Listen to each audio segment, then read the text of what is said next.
Megyn Kelly continues to defend her former colleague at Fox News, Tucker Carlson. Carlson's recent interview of Nick Fuentes has sparked widespread debate among conservatives. He continues to face heat from some who say that an anti-Semite like Fuentes should not be given a platform.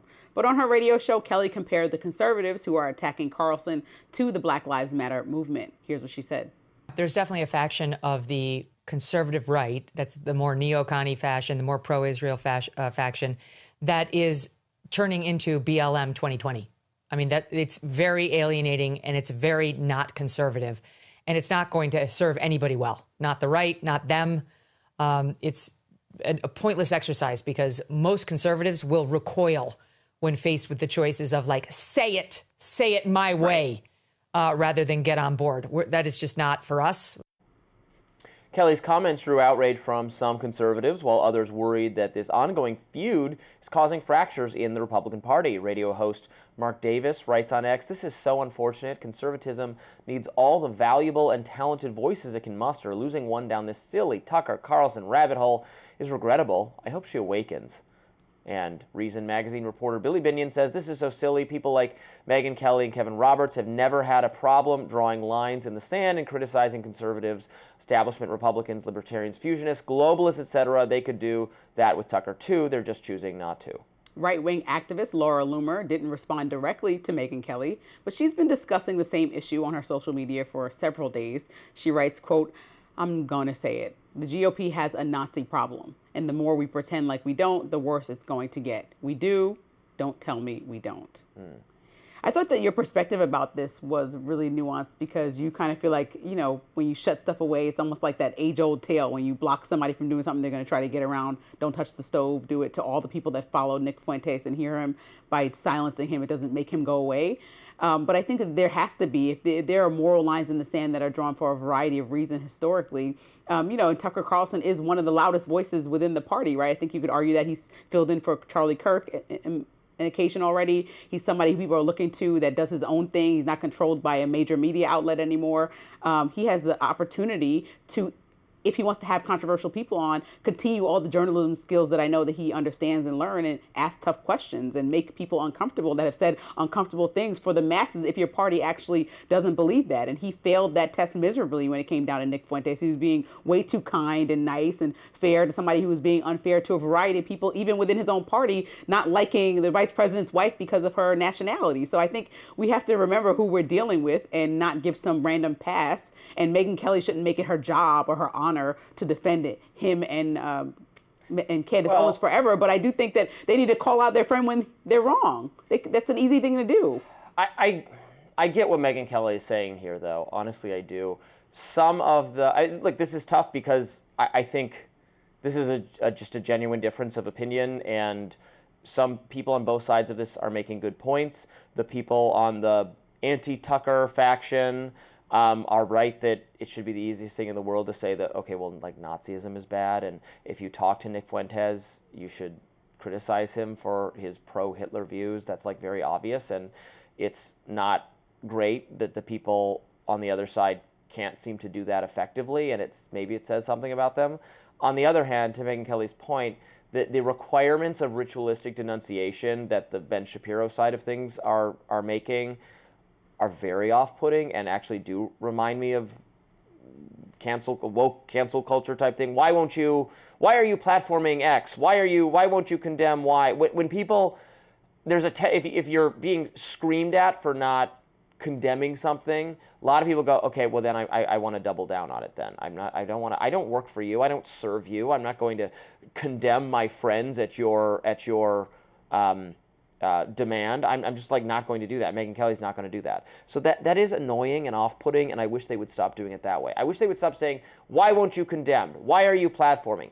That is the language of cultural wokeness. Stop using it. Just say, Megyn Kelly can do whatever she wants. Tucker Carlson can do whatever they want. Nick Fuentes can do whatever he wants. He's idiot, and he's not one of our people, and he loves Hitler, and he loves socialism. He was talking about how great socialism is the other day. He's not a right-leaning figure. He should be run out. But that doesn't mean Tucker needs to be run out. You can just say, well, he did that badly, and here's why.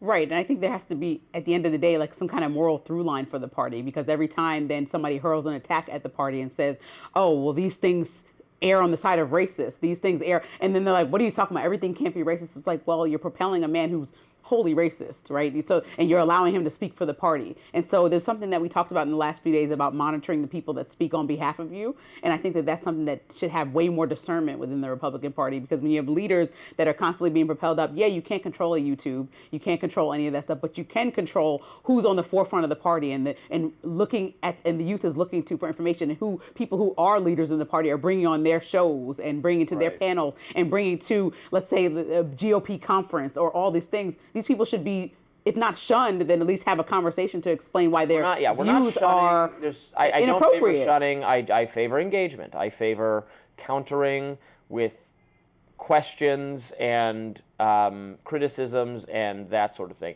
I also favor calling out to the extent this is being pushed on us all by foreign influence, which seems increasingly likely to me from what I can Like gather. Nick Fuentes was created by foreign influence? No, but there's all these fan sites or fan accounts that promote it. Like I'll be scrolling and I'm like, Nick Fuentes updates, and it's like, it's not his account. It's some account that got made 2 months ago, probably by an Iranian or a Pakistani or something. It's not a lot of these America First accounts. It's Indians. It's not. You sound like Marjorie Taylor Greene now. She feels like all. No, it's true. I mean, all these accounts are attacking her, doing the same thing. Elon, if Elon is watching this, if I could get one thing out of Elon, he should require Twitter accounts, X accounts.